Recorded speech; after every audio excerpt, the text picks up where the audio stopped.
ഇക്കഴിഞ്ഞ ലോക്സഭാ തെരഞ്ഞെടുപ്പിന് തൊട്ടു പിന്നാലെ തങ്ങൾക്കെങ്ങനെ വോട്ട് കുറഞ്ഞു എന്നുള്ളൊരു അന്വേഷണത്തിലായിരുന്നു BJP. അവരുടെ അന്വേഷണത്തിൽ കണ്ടെത്താൻ കഴിഞ്ഞത് അവരുടെ സ്ട്രോങ് ഹോൾഡ് ഏരിയകളായ പലയിടത്തും പല ബൂത്തുകളിലും അവർക്ക് വോട്ട് ഇല്ല എന്ന് മാത്രമല്ല പൊടുന്നനെ ഒരു ലോക്സഭാ മണ്ഡലത്തിൽ 18,000 തൊട്ട് 20,000 വോട്ട് വരെ വർദ്ധിക്കുകയും പഴയ വോട്ടുകൾ ഇല്ലാതാകുകയും ചെയ്തു. ഇതിൻ്റെ അന്വേഷണം ഒടുവിൽ എത്തി നിന്നത് ജാർഖണ്ഡ് ഹൈക്കോടതിയിലേക്ക് ഒരു ഹർജിയിലായിരുന്നു. ഏതായാലും ആ ഹർജിയിൽ പറയുന്ന കാര്യങ്ങളനുസരിച്ച് കോടതി ഇപ്പോൾ പോലീസിന് ഒരു സ്പെഷ്യൽ സെല്ല് ഇത് അന്വേഷിക്കാൻ ഉത്തരവിട്ടിരിക്കുന്നു. ഗോഡ, ജംധാര, പക്കൂർ, ദുംഗ, സാനിബഞ്ച്, ദിയോഗർ തുടങ്ങിയ ജില്ലകളിൽ, ഇത് പശ്ചിമ ബംഗാളുമായി അതിർത്തി പങ്കിടുന്ന ജില്ലകളാണ്. ഈ ജില്ലകളിൽ ആദിവാസി മേഖലകൾ കൂടിയാണ്.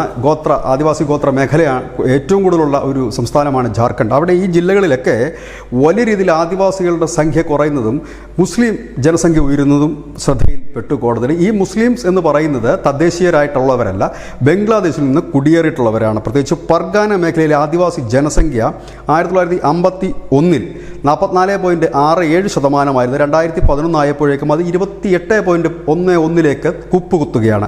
ഇവിടെ 1951 9.44% ഉണ്ടായിരുന്ന മുസ്ലിം ജനസംഖ്യ 2011 ആയപ്പോഴേക്കും 22.73 വർദ്ധിക്കുന്നു. ഇത് പ്രധാനമായും സന്താൽ പർഗാന മേഖലയിലാണ്, കുറേ ജില്ലകൾ വരുന്ന മേഖലയിലാണ്. ഇത് എന്തുകൊണ്ട് സംഭവിക്കുന്നു എന്ന് ചോദിച്ചാൽ ബംഗ്ലാദേശികളായ കുടിയേറ്റക്കാർ ഇവിടെ എത്തുകയും ആദിവാസി സ്ത്രീകളെ അല്ലെങ്കിൽ പെൺകുട്ടികളെ വിവാഹം കഴിക്കുകയും വിവാഹത്തിലൂടെ മതപരിവർത്തനം നടത്തുകയും ഒപ്പം അവരുടെ സ്വത്തുവകകൾ കൈക്കലാക്കുകയും ചെയ്യുന്നതായിട്ടുള്ള അനവധി പരാതികളിലും ഇത് അന്വേഷണം നേരിടുന്നു.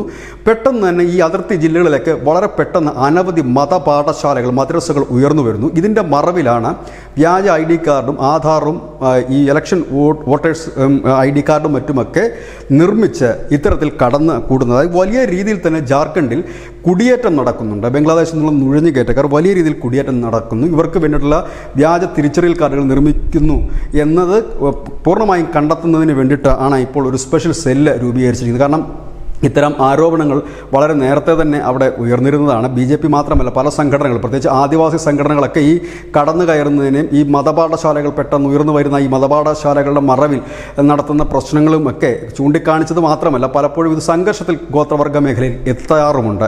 ഏതായാലും ഒരു വലിയ ഉത്തരവ് തന്നെയാണ് ഇപ്പോൾ acting chief justice Sujith Narayan ഉൾപ്പെടുന്ന ബെഞ്ച് നൽകിയിരിക്കുന്നത്. ന്യൂസ് ഡെസ്ക് ന്യൂസിൻ്റെ മലയാളം.